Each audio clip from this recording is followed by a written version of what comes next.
we're going to read you a file. So please pay attention. It's a so-called nominal file. The Science Museum has very many of them. The number is 1912, and it's entitled F. Hope Jones, Synchronome Company, Limited.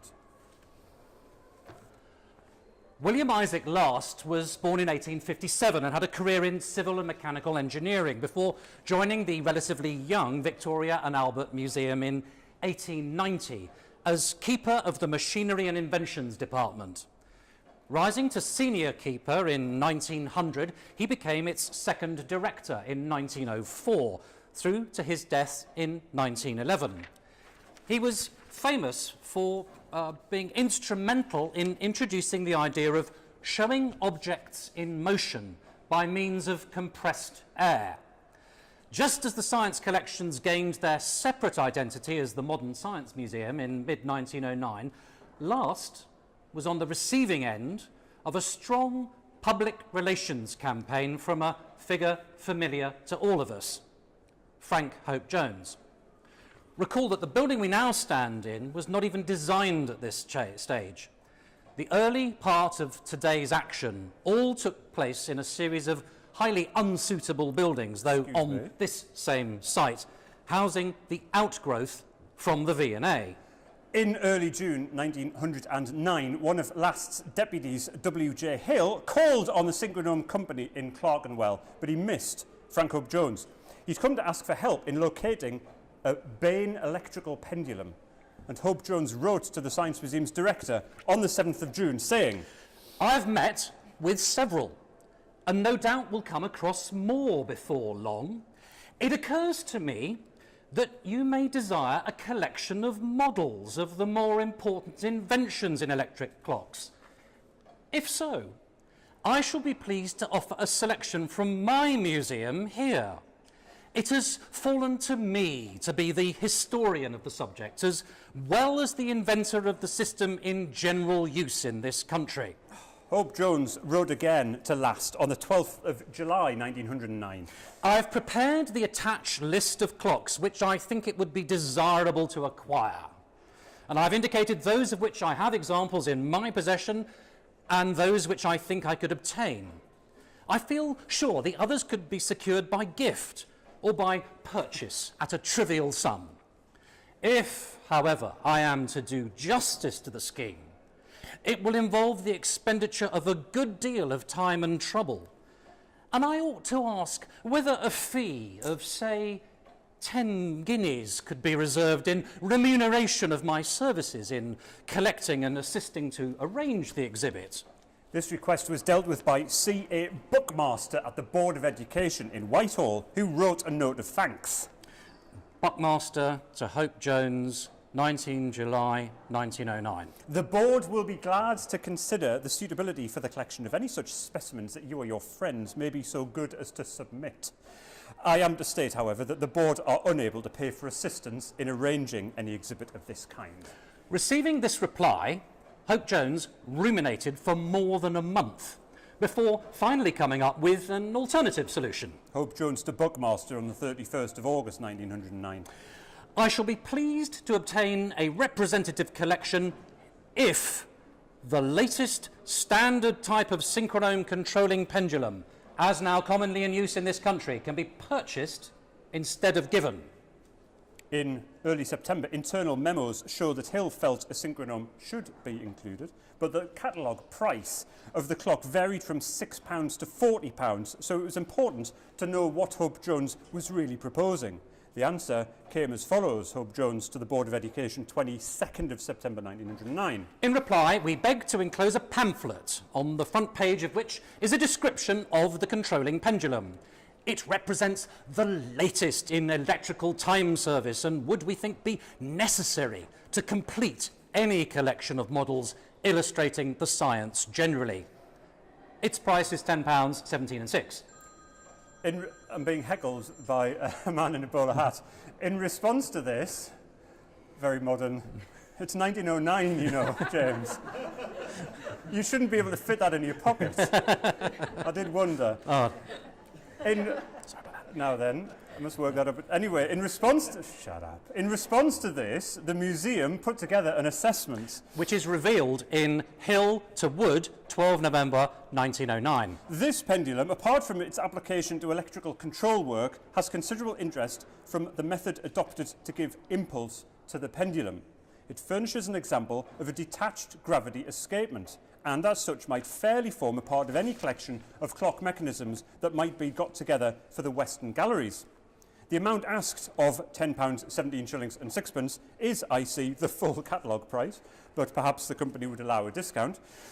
The works are simple and apparently of a not very expensive order, but the adoption of this form of pendulum, with its allied clocks, by many firms argues in favour of the price not being considered excessive. Should Mr. Hope-Jones furnish us with examples of his other forms of electric clock mechanisms, a control pendulum of this sort might be necessary. A further short note to file of 14 December 1909 from Wood reveals that Hope-Jones had called in person and made clear that, to quote, the getting together of a representative collection depends upon the Synchronome being purchased. This approach was not appreciated by the museum. The director, William Last, wrote to Mr. Wood on the 15th of December 1909. As Mr. Hope-Jones seems to prefer calling, I think that the officer he knows should understand the line we shall take in this matter. We shall not order one of his controlling clocks or anything else from him that is on the market until we have a selection presented from the collection of historical specimens listed in his letter of July 14th. There are other systems than his in actual use, and we can't pay him solely to advertise his arrangement. He can send a selected exhibit on loan, or if he presents a suitable collection of historical specimens, we might be prepared to purchase one of his controlling clocks for use in keeping the specimens in motion, provided it is suitable. Now, this stance seems to have created something of a standoff between Hope-Jones and the museum. William Last, the director, died in August 1911, but the matter resurfaced soon after. In April 1910, the Board of Education had elected P.G. Ogilvie to the position of Secretary of the Board for the Science Museum, Geological Museum and Geological Survey. It was on 26 January 1912 that Ogilvie wrote to Hope-Jones. I am directed by the Board of Education to advert to correspondence which you had some time ago with Mr. Last, the late director of this museum, and I am to inform you that they wish now to place in the museum some additional electric clocks. The development of this group of objects in the collections has been in abeyance for some time, and indeed even the new limits of space available will necessarily restrict the representation.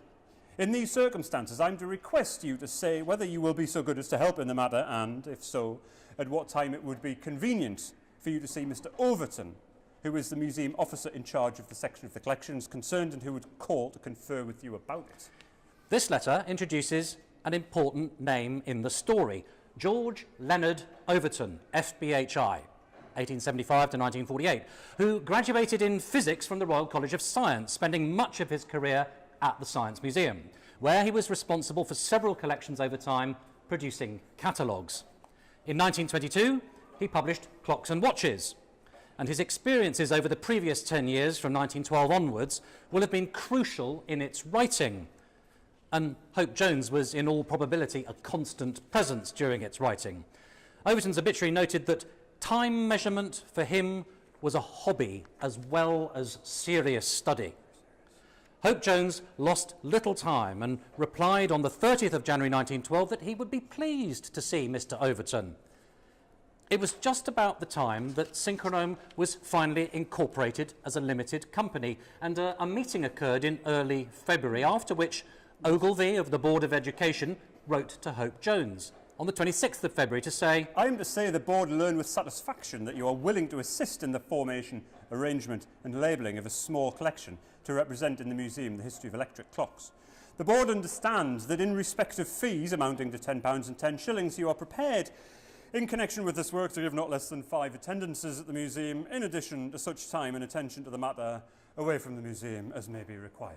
Hope-Jones attended a meeting with Ogilvie at the director's office on the 12th of March 1912 to discuss a plan of action, and Overton minuted the discussion as follows. It was agreed, 1, that it was desirable for museum purposes to acquire modern objects the ultimate historical value of which is yet uncertain, as loans rather than as gifts. 2, that although it was intended in some instances to show the clocks in working order, no undertaking to this effect should be given to any individual contributor. 3, that in the first place, Mr. Hope-Jones should prepare a schedule or draft catalogue of desirable objects, having regard to the space available. And 4, or I guess if I could do 1V, 4, that Mr. Hope-Jones should supply the names of probable contributors, and that all letters of application should be sent by the museum authorities, with the exception of applications to Mr. Hope-Jones's personal friend. Subsequently, I accompanied Mr. Hope-Jones to the Western Galleries and showed him the space available, which he informed me he considered ample. 4 months now elapsed, and the next file note records a visit by Overton to Hope-Jones in Clerkenwell on the 27th of July 1912. Hope-Jones had by now assembled a range of objects, and Overton minuted the same day that some of these need cleaning, but this work had better be done in the museum workshop after the objects have been accepted for exhibition. Hope-Jones and Overton met on the 29th and the 31st of October 1912 to discuss matters further. And on the 1st of November, Overton wrote a detailed report to Lionel Fulcher, an assistant keeper. This exhibited a typewritten list of clocks and systems proposed by Hope-Jones for the exhibition. Overton had then subdivided the list into 4 categories, A, B, C and D. A represented examples now in Mr. Hope-Jones's possession, which he proposes to present to the museum. B represented objects promised to Mr. Hope-Jones by his friends. In some cases, the promise is not quite definite. C represented a list of applications which should be made officially, mentioning Mr. Hope-Jones's name.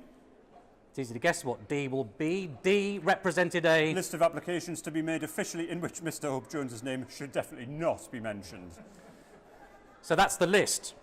Now, it's worth seeing how Hope-Jones described the various items on it, which will be grouped according to Overton's categorization. So starting with objects already in Hope-Jones's possession and abstracting the various key details. Froment. I have one of his self-wound electrical controlling pendulums of half seconds beat. It uses too much current to be set going permanently. Synchronome self-winding action, Hope-Jones and Bowl, 1895. I have a good example of this as a skeleton clock with half seconds pendulum under a glass shade. Self-winding clock C, Bristol, Connecticut, to the left. Campeche's system took shape in 1899. The impulse is given to the pendulum by an electromagnet through the medium of a spring every half minute. I have a complete installation here. Synchronome, ordinary standard controlling pendulum, and sample dial movements will be presented. Van der Planck of Brussels, 1884. We have a set here. Flywheel with a pin hit by hammer-headed armature. Reclus, Paris. We have dial movements here. Other interesting dial movements which we have here and might well exhibit represent the following systems: Morse and Palmer. Then B, the list of objects promised by Mr. Hope-Jones's friends. Herbert Scott of Bradford. Manufactured by the Ever-Ready Company. They plead pressure of business, but I have no doubt I can get Mr. Scott to produce an example. Patent dated 1893. Pond. Chester H. Pond of Brooklyn, introduced into England in 1886 and made by Woodhouse and Rawson. Perret, the late Colonel David Perret of Neuchâtel, 1899, and subsequent improvements. The Swiss factory, right, my friends. Kindly wait some time yet, we are getting one ready, but have been overworked these last weeks. Eureka, the name under which the balance wheel-driven clock invented by Mr. T.B. Powers has been produced by the brothers Cutnow. They are ready to deliver a sample at any time, 1909. Aaron, as used in the Aaron electricity meter. C was the list of systems for which the museum should apply directly using Hope-Jones's name. Velta, the name under which the self-wound clock invented by Puttkammer of Berlin is sold by the Normalzeitgesellschaft. I have a promise of one from Mr. Fritz Adler, the managing director of the Greenwich Time Company of Albany Street, who are establishing in London a system of synchronized self-winding clocks closely on the Berlin method. Cambridge Scientific, HIP. An early example should be obtained. It's on the other side. I have seen two, probably made by Pierre Fabergé and Company, one possessed by Dr. S.P. Thompson and one by Mr. Frederick Illingworth of Bradford. Variations of the same contact-making principle are to be found in the clocks of other makers, such as Murday, who has used it to propel a balance wheel. His clocks were made by the Reason Manufacturing Company, Brighton, who recently sold his patents through Mr. Pickering to Professor Clarkson of Cambridge. Murday was also the first to apply it to a turret clock with heavy pendulums, in the manner now adopted by Gent & Co. in connection with their waiting train movement. Overton later noted that G.B. Grabham of Whiteham in Essex was sole agent in the UK for HIP, and that he should be approached for loan of a HIP master clock and dial. Grabham also apparently had some dials for a Wheatstone system of clocks. So George Wallington Grabham, 1836 to 1912, was a distinguished physician and former inspector of lunatic asylums in New Zealand. That he should have been associated with asylums should not be taken as a reason that in his retirement he appears to have become involved in horology. D was the list of firms to which the Science Museum needed to apply, but not mentioning Hope Jones's name. Unsurprisingly, the list was headed by G.B. Bowell. Uses HIP to propel a master clock in his system, the Silent Electric Clock Company of Goswell Road. The other firms listed were likewise the main competitors to Synchronome as follows. Lown, patented 1901, far end. Impulse given to pendulum every half minute by a spring distended by electromagnet. The dials have a short-circuiting contact. If Mr. R.M. Lown is approached with a request to loan, the authorities must do so, not me. Or I could ask the Standard Time Company to lend a set. Magneter, the big one. The name applied to the system invented by Martin Fischer of Zurich in 1900. Key-wound master clock which rotates an armature in a magnetic field, producing by an induction an impulse every minute. Gent, a copy of an earlier form of the above. The above seems to refer to the Synchronome system. Hope Jones continues. A copy of an earlier form of the above, and should perhaps be placed in front of it, if exhibited at all. The authorities should ask for this if it is decided to exhibit. They should also ask for the waiting train release motion. Palmer, invented 1902. Impulse given to the pendulum every half minute by falling lever, reset by electromagnet. Contact achieved by a spring, partly charged during the operation. I might approach Palmer, but perhaps it will be better if the authorities do so. These were Hope Jones's comments and suggestions, but Hope Jones was not operating in a vacuum. Other people were interested in advancing their systems by having them exhibited. Overton's memo of the 1st of November reveals the museum had received separate communications from Gent and from a Mr. P. Lawrence pushing the Palmer system. We can see that Hope Jones and Overton had established a notional core collection and knew where to source the items. Overton's internal memo of the 1st of November recommended picking up any items already in Hope Jones's possession, asking him to secure all the items he could from his friends and the sending out of official letters of request to other potential suppliers. Ogilvy sanctioned all of this on the 5th of November 1912, and the following few days saw correspondence back and forth between all the parties. Hope Jones reported on receiving the Pond clock from Captain Ackland, a Perret clock, and said the Cutnows and Herbert Scott had promised clocks within days. All sorts of activity ensued. Mr. Davison, presumably a contact of Hope Jones, inspected a Bain secondary clock at the premises of a Mr. Gardner, and Hope Jones advised the museum on a possible purchase. Also, the Aaron Electricity Meter Company came back to him to say, "We regret that the only type of clock which we can loan will be of the long pendulum pattern. This we should be able to supply in about 1 week's time." A few days later, on the 12th of November, Hope Jones reported, "We beg to advise you that we have heard from the engineer of the Underground London Electric Railway Company, saying that their managing director has kindly consented to the loan of one of their self-winding clocks, and we have accordingly asked him to arrange to have it sent direct to you." On the 23rd of November, the museum sent out a sheaf of letters, ladies and gentlemen, based on the divisions of the target clocks into categories A through to D. Thus, Hope Jones was asked to secure clocks from Scott, Pond, Perret, Eureka and Aaron. It was probably Overton that wrote separate personalised letters to Fritz Adler for the Welter clock, to the Cambridge Scientific Instruments Company, asking for an example of Ferry's self-wound clock with subsidiary pendulum for making contact, to George Grabham for an example of a hip master clock. We now know that Grabham had died 4 months earlier. And finally to the Silent Electric Clock Company and to Lown and to Magneta for examples of their products. On the 19th of November, the museum's carrier called on Synchronome at 32 to 34 Clerkenwell Road and picked up the Pond, Perret, Paille, Fabergé hip dial movement and the Scott Ever Ready. Hope Jones retained the Fromont, offering to make a pendulum bob to replace the missing one, and the museum agreed to pay him £3 to do so. Hope Jones also supplied the skeleton clock with added Synchronome switch, a self-winding clock company clock, a Campiche, a standard and current pattern Synchronome master clock, a Van der Klank master clock, and impulse dials by Reclus, Morse and Palmer. So we can summarise to date and say that on the 19th of November 1912, an important initial element of the Science Museum's electrical timekeeping collection came into existence. At this stage, the museum also decided it would be prudent to ensure that it clearly identified as to which objects were being supplied on loan and which were gifts. And a month after the first arrivals, just before Christmas, a second wave of objects arrived. Receipts dated 23rd of December, a wonderful Christmas present there, record the arrival of the completed Fromont pendulum, a master clock by Aaron, and a master clock and impulse dial by Perret. In the new year, Happy New Year, there were more developments. Hope Jones called on Overton on the 24th of February 1913 to discuss further recommendations. These included the acquisition of a Bain subsidiary clock at a price of £2.05 from Robert Gardner of number 20 Lloyd Square.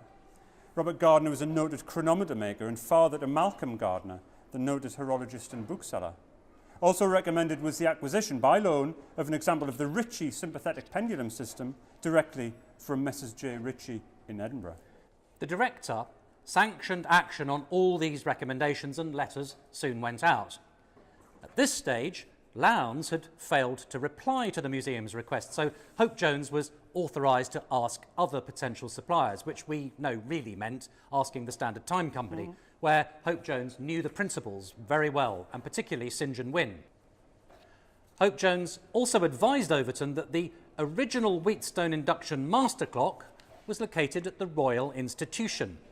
Wood was not hopeful, noting, "The Royal Institution have in their possession a considerable quantity of very valuable historical apparatus with which they would most probably be most unwilling to part." a lot of activity was going on at the same time. Hope Jones wrote to Overton on the 27th of February 1913. I beg to inform you that I've received a Eureka clock from Mr. Cutnow and that the London Electric Railway Company are sending the Pond clock to the Science Museum, addressed to us on Monday next, the 3rd Prox. Hope Jones attended the Science Museum under the terms of his agreement on the 14th and the 18th of March, and then in April there were more developments. Overton to Wood, 11 April 1913. This morning, Mr. Hope Jones informed me by telephone that he had received 3 electric clocks which are offered to the museum as loans by some of his friends. The clocks consist of 1. A rotary motor clock recently introduced in Germany. 2. A I've been practicing this all afternoon. Hüftmüller. Yeah. Thank you. I'm here all week. Clock. 3. The hip pendulum. That's easier. The Hüftmüller clock was lent by Richard Freytag of Erfurt, Germany. The note also records that no reply had ever been received to the request for a hip clock from Mr. Grabham, which is not surprising as we now know that he'd already died.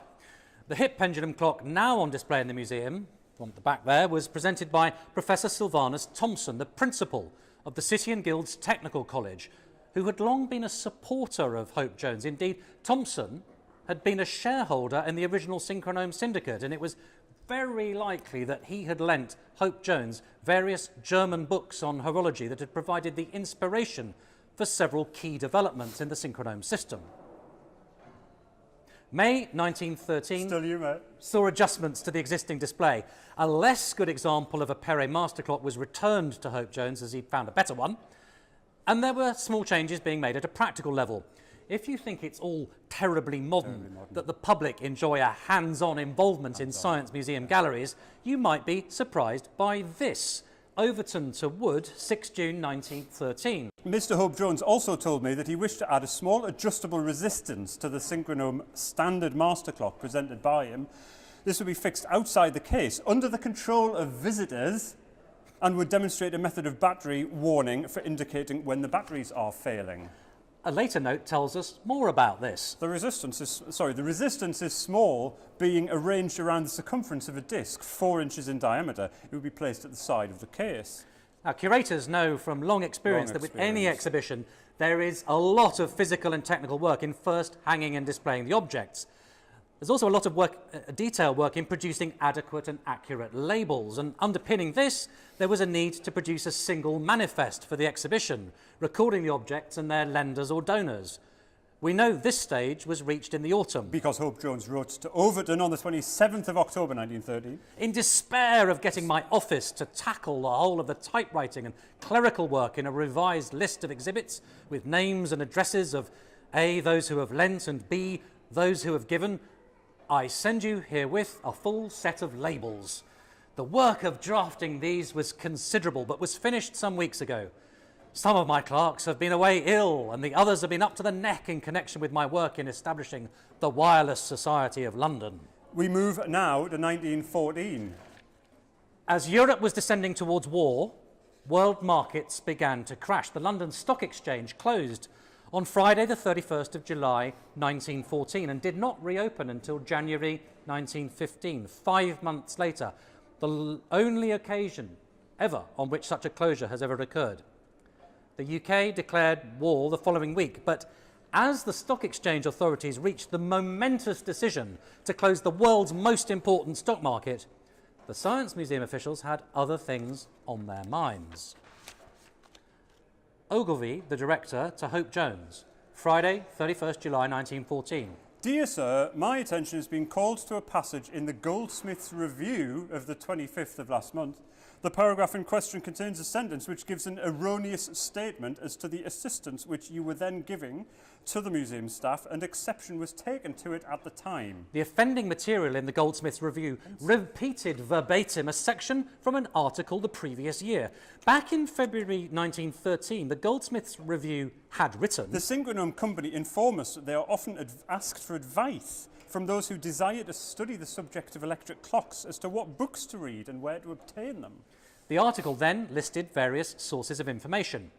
Unsurprisingly, these featured papers by Hope-Jones from 1895, 1900 and 1910, and Short's paper of 1912 on his new inertia escapement clock. The article concluded with the following statement, repeated in 1914, which is the wording that caused all the problems and which ruffled the Science Museum's feathers. Mr. Hope-Jones is at present engaged in collecting and arranging a permanent historical exhibition of the application of electricity to horology for the Science Museum, South Kensington, at the request of the Board of Education. It was classic Hope-Jones. Classic Hope-Jones. He clearly had the ear of the editor at the Goldsmith's Review and could place whatever puffery he liked. This time he'd overstretched the mark and he embarrassed himself. He wrote to the museum to apologise and said he would have a word with the editor. Now, Europe had descended into war the week after the director's letter. Virtually nothing is known of Synchronome's experience in the Great War. It was a small firm, and if its experience was at all similar to that of the Silent Electric Clock Company, it will have lost most of its staff through enlistment or conscription. There seems to have been something of a silence between the firm and the Science Museum, broken as follows when Hope-Jones wrote to Overton on the 10th of February 1916. Dear Mr. Overton, I had occasion to visit the Science Museum the other day and was very pleased to see the electric clock section looking so complete and lively. I noticed the half-second Synchronome skeleton escapement clock was not going, and if you want its escapement overhauled, I trust you will not hesitate to ask us to do so. Your Siemens M-size Orbach cells must have lasted you a long time, and my only surprise is that they are still doing you good service, in view of their swollen heads, which shows they must be nearly done for. Hope-Jones noted that such cells would now not be replaceable, but offered an alternative, closing his letter with the perhaps rather catty remark, I suppose the waiting train of gents is not kept working on account of the noise it makes. Lol. Time passed. William Hamilton Short had to curtail his work on precision clocks, enlisting in the Royal Engineers and going off to France in December 1915. He nevertheless maintained contact with Professor Sampson, the Astronomer Royal of Scotland, who'd purchased a developmental short model from Synchronome, and which was under a series of long-term tests. Continued collaboration between Short and Sampson post-war was vital in the development of the ultimate design of the free pendulum clock in the 1920s. By 1923, Hope Jones, ever the publicist, was keen to tell the world about Synchronome's achievements and was lecturing the BHI on the free pendulum. And by late 1923, there were orders from various international observatories for the clock. Sampson delivered a further series of papers on clock performance, and then, on the 9th of April 1924, Hope Jones gave a comprehensive account of the clock at the Royal Society of Arts. Now, this was written up, and John Newlands, an electrical engineer and a director for a time of Synchronome, wrote about it to the man who had taken over as director of the Science Museum from 1920, Colonel Henry G. Lyons. Newland wrote to Lyons on the 17th of July, 1924. Dear Sir, I have pleasure in sending you a copy of the current issue of the Journal of the Royal Society of Arts, which contains a lecture delivered by Mr. Hope Jones describing the free pendulum, which has already proved itself to be the world's most accurate timekeeper. I am sure the record of its extraordinarily fine performance under the supervision of Professor R.A. Sampson will be of much interest to you. This company has already executed orders for the Helwan Observatory, Cairo, the Tokyo Observatory, Japan, and is now making one for Greenwich Observatory to the order of Sir Frank Dyson.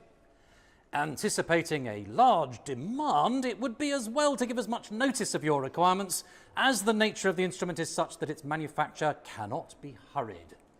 Discussion commenced between the director of the Science Museum and Overton. The present building of the Science Museum had started in 1913, but the war intervened and it wasn't finally finished and opened until 1928. But in 1924, the director was considering where in the new building a clock, such as the free pendulum, could go. Now, ladies and gentlemen, it's time for us to pick up our beds and walk, as it were, and move to another part of this great gallery for the next instalment. Now, the free pendulum design built on earlier work of Short's, but one critical concept in the design relied on an idea first devised by another inventor. Hope Jones wrote to Colonel Lyons, the director, on the 13th of April 1927. Your experts on this subject will remember that in my lectures of 1923 and 1924, I gave Mr. R.J. Rudd of Croydon credit of being the inventor of the first free pendulum. I think it is highly desirable that you should have an example of it in the museum. It's never been manufactured, marketed or sold. The only existing specimens have been made by his own hands and are still in the little back room at 78 Sydenham Road North, Croydon, in which he still lives, moves and has his being. I called on him yesterday, hardly expecting to see him, but he was still there, a lean and slippered pantaloon in a dressing gown, sitting on his trestle bed and crouched over a model on which he was working in bright daylight, but with a candle to help his failing sight. The reference to a lean and slippered pantaloon is, as I'm sure you're all aware, actually a quotation from Shakespeare's As You Like It, obviously Act 2, Scene 2, and tells us this was a man in the sixth age, retirement, beginning to shrivel with age. Hope Jones continues. He has no less than 5 old models of the invention, all buried in dust and none working. I believe that he's still competent if he could be given the willpower to put one of these models in order for presentation to the museum, and I suggest that where my influence might be insufficient, an official invitation from you might turn the scales.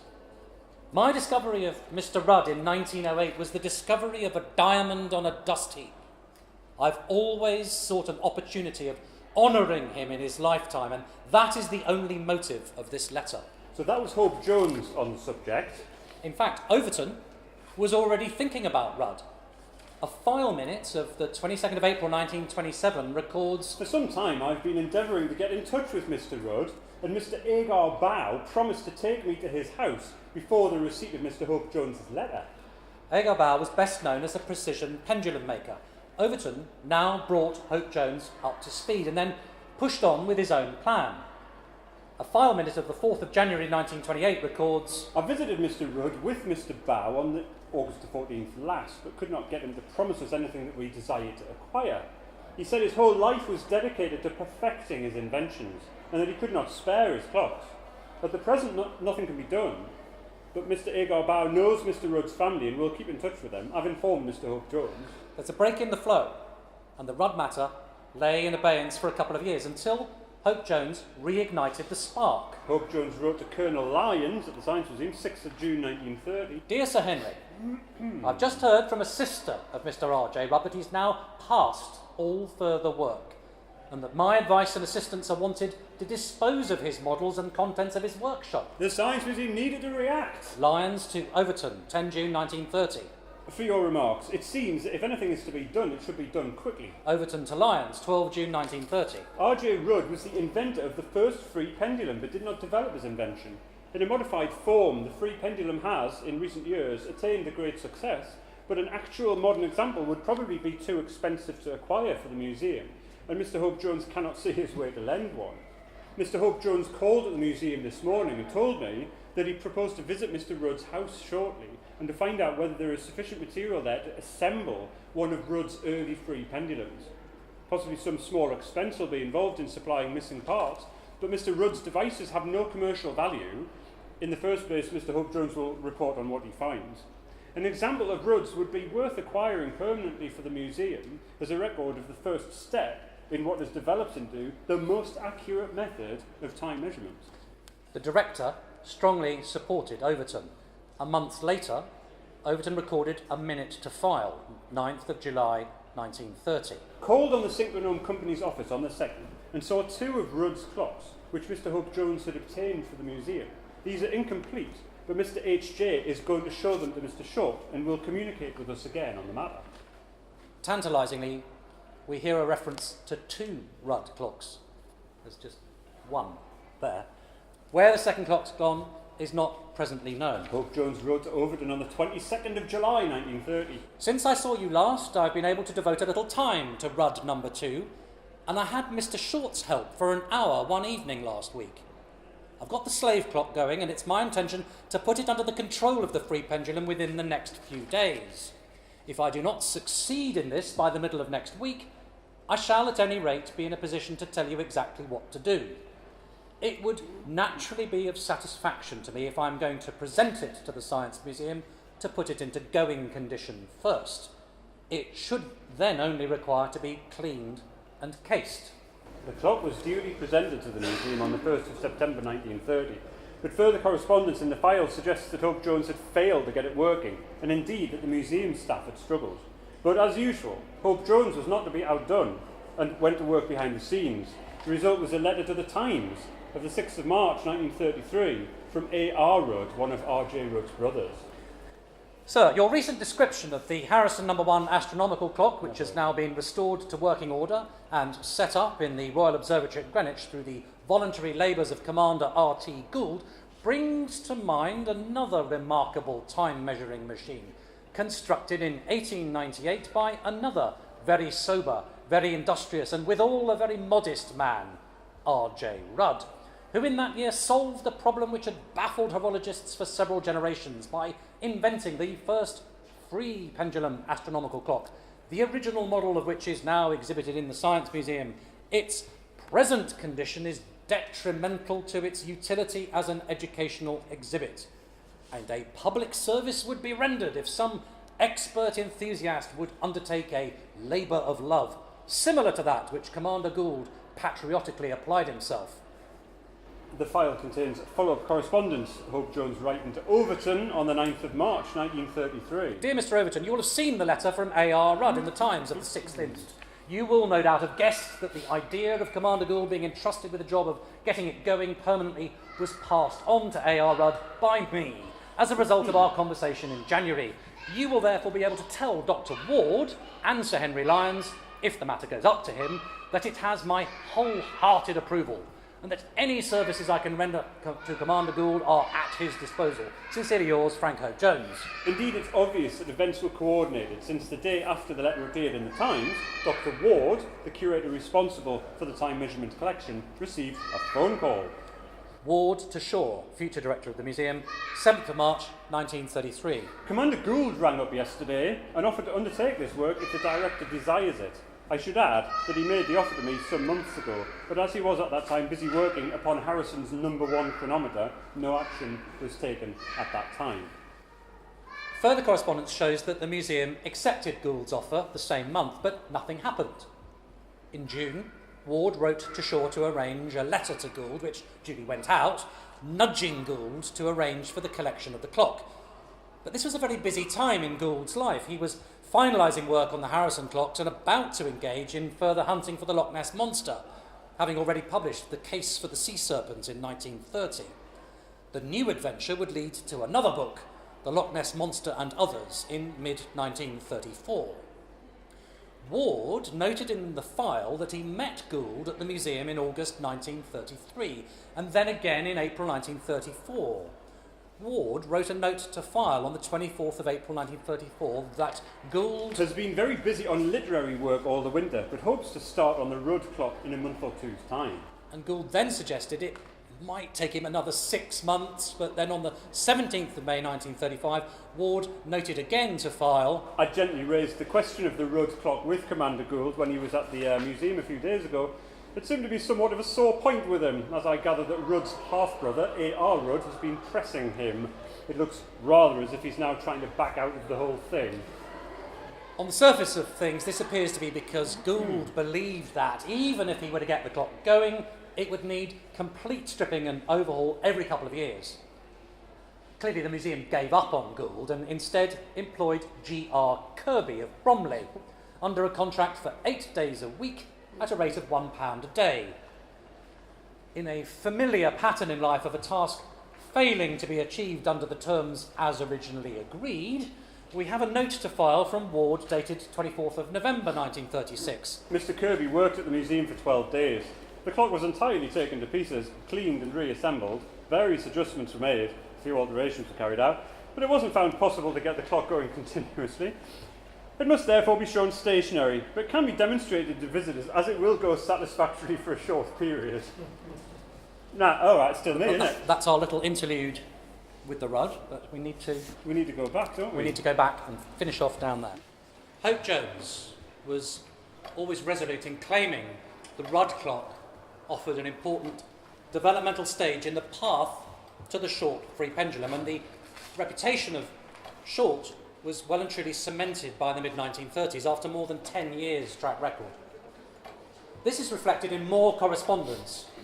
Ward to Dr. Shaw, 13th of November 1934. I've been considering for some time the possibility of acquiring a short clock for exhibition in the museum, and I've now reached the conclusion that the absence of such a clock forms a very serious gap in the collections which ought to be filled.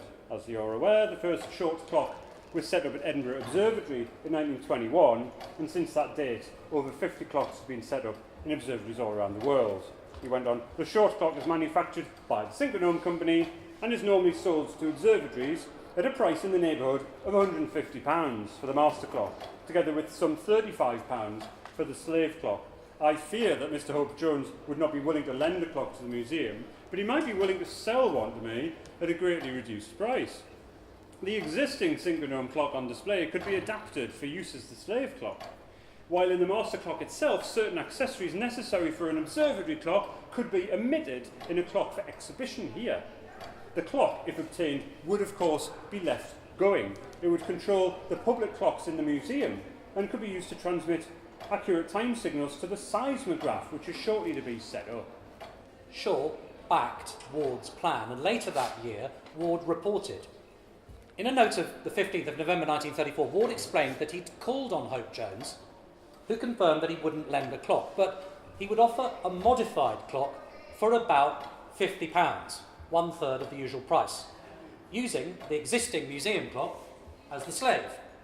He also suggested, to save expense, that the copper cylinder be omitted. The new director, E.E.B. Mackintosh, wrote to Hope Jones on the 20th of November 1934 requesting a formal quotation for a modified clock and the adjustments necessary to the existing museum clock. The reply shows that the museum's timing was good. Hope Jones to Macintosh, 22nd of November 1934. Dear Sir, as I said to Dr. Ward the other day, I think the proposal contained in your favour of the 20th inst comes at an appropriate time. The Royal Academy's forthcoming exhibition of applied arts asked me to exhibit the free pendulum at Burlington House, and I've arranged to set up the instruments for them in a form which is really suitable for an exhibition. After its exhibition at Burlington House, I feel very much disposed to offer it to you for final and permanent exhibition in the Science Museum, since it appears to fit in so precisely with the requirements. Whilst I cannot afford to give it, the honour of enshrining this invention in the National Museum is such that I would be quite ready to accept something less than half its value. Nice of him. Hope Jones committed to going into the fine details with Ward and visited the museum on the 27th of November 1934 to agree details of the synchronizer and so forth. And he then confirmed in a letter to the museum of the same day that all the details had been agreed and that he would provide the clock in a glass rather than a copper case for £50. The modifications to the slave, basically adding the synchronizer, would cost £8, 10 shillings, and his main short technician, H.E. Jones, short technician with two T's there. Not, he might have been short, I don't know, we don't know. Never seen a picture. Might find out. I've lost my place. Short technician, H.E. Jones, would attend the museum to assist with installation and setup. Hope Jones emphasised the clock was entirely standard, save for the case, and concluded by saying, It cost about £200 to produce, but I willingly make the sacrifice, since I feel instinctively that the Science Museum should be the ultimate home and that its selection for such an honour is one which no money can buy. Nearly finished. On the 4th of December 1934, Shaw wrote to the director outlining Hope Jones's offer. He was firm in his recommendation, saying, In order properly to represent current practice in the Time Measurement Gallery, it is imperative that the museum should have an example of the short clock, which is easily the most accurate time measure in use today. He concluded, I would strongly recommend the acceptance of this exceptional offer if sufficient funds are available. 2 days later, the word approved was added in the margin of the recommendation. The Burlington House exhibition was due to end on the 9th of March 1935. So Hope Jones wrote to Ward on the 5th of February 1935. Dear Dr. Ward, the Royal Academy free pendulum requires only one bolt to hang it on, as you will see. It is desirable to have a section of wall 15 inches wide by 18 inches long, vertically, floated with cement in order to ensure that the head casting will lay flat and level. This cement rendering should be centrally displaced around the bolt. The bolt should be set into the wall and grouted up so as to project 4.5 inches from the face of the rendering. We enclose our standard diagram of the electrical connections with the voltage required. The clock came into the possession of the museum on the 11th March of 1935, and the silence in the file suggests that it was put into good operation and performed faithful service. Events just 4 years later would disturb the peace of the museum and the whole capital with the emerging threat of war. The South Kensington museums largely moved their collections to safety far outside of London for the duration of the war. Years later, with the war over, things slowly started to return to normal. Ward to Burgess, one of Synchronome's directors, 15 May 1946. The short free pendulum clock, purchased from you in 1935, has now been returned from wartime evacuation and placed on exhibition again in the time measurement section here. I've had it running normally for periods of half an hour or so, but there seems to be some slight inconsistency in its action, which prevents it running in synchronism over long periods. I should be grateful if you could arrange for a representative to visit the museum to ascertain the cause of the trouble and to correct it. It was H.E. Jones, Hope Jones's key engineer and the main man responsible for the manufacture of the short clocks, who attended in person on 18 May 1946, removing the movement of the museum's clock and returning with it to Alperton. It was reinstalled a month later, having been cleaned and put in order. An amusing coda is recorded in another file note from Ward, dated 11 July 1946. When I arranged for the cleaning of the short clock, it was not made clear in my telephone discussion with Mr. Hope Jones whether payment would be required for the service. I rather hoped we'd gone away with it, but an invoice for £7 and 7 shillings has now been received from the Synchronome Company. The work has been carried out by Mr. H.E. Jones, a skilled mechanic of the company who specialises in short clocks. I feel it's quite reasonable for the company to charge us. May this account be approved for payment, please. The last correspondence with Hope Jones had been some years earlier, and there was to be no more. Hope Jones died in 1950, and we've seen that earlier on he was very keen to make sure that he was properly remunerated. A final exchange of correspondence in the file reveals a slightly more relaxed attitude on the part of Synchronome. In November 1963, Dr. Ward wrote to Synchronome saying, In 1912, your company kindly presented to this museum a standard Synchronome master clock and impulse dial, and the movement of the master clock was replaced by a new one in 1935, at the time that we acquired from you a short free pendulum clock. Next year, the time measurement section will be moving to a new and better site in our new centre block of buildings, which is also provided with public Synchronome dials. I venture to ask whether you would agree now to lend or present an additional modern master clock. This would be displayed by the side of the 1912 example, and I should propose to let the earlier clock control the dials in the older building, and the new one, the dials in the new building. To ensure perfect synchronism, we should require an additional short synchronizer. The company readily agreed, and the pro forma invoice raised is boldly marked "No charge" in capital letters. Good evening. The time is now 17:30. I had that The music arranged. gallery will start to close in 10 It's like our own time This is a signal. reminder to all visitors that the museum doors will close at 6 p.m.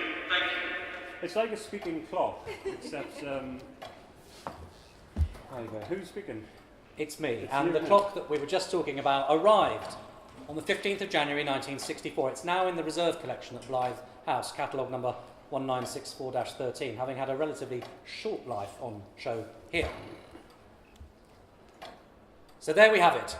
We've journeyed from 1909 to 1964, and we've seen some of the ways in which Synchronome, and Frank Hope Jones in particular, were influential in shaping a part of this gallery and the underlying collection, some of which is, of course, held in the reserve. In that same period, 1909 to 1964, Synchronome, it transformed from a sort of rather small, struggling affair through its heyday in the interwar years into a corporation whose time had once more passed. The technology that it offered went from being cutting edge to old hat. If you've read any of Hope Jones, and especially his book Electrical Timekeeping, or if you've read any of his several lectures, you'll have already gained something of a feeling or an impression of the man, and he was an untiring self-publicist. And we rather hope that this afternoon's rummage through one particular nominal file will have given you just a little bit more of a flavour of the man. Thank you. There you are.